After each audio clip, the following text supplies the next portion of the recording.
शिक्रापूर जाळण्याआधी मलठणच्या लढाईत निजामाचे 500च्या वर सैनिक मारले गेले होते। जय शिवराय मित्रांनो, आज मी आलो आहे शिरूर तालुक्यातील मलठण या ऐतिहासिक गावात। तुम्हाला मी शिक्रापूरच्या व्हिडिओमध्ये सांगितलं होतं, मराठ्यांनी निजामाच्या रसद पुरवठ्यावर सतत हल्ले केले होते।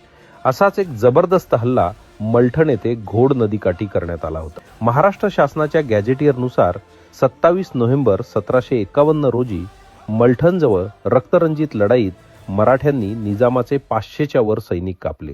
यामध्ये 700 घोडे, 4 हत्ती मराठ्यांच्या हाती लागले।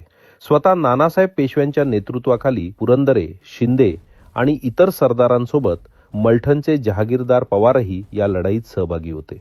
निजामाकडून फील्ड कमांडर सय्यद लष्कर खान सोबत काही फ्रेंच सैनिक मारले गेले।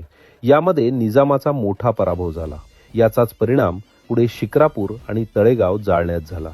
मलठणची पूर्ण स्टोरी यूट्यूबवर लवकरच घेऊन येतो।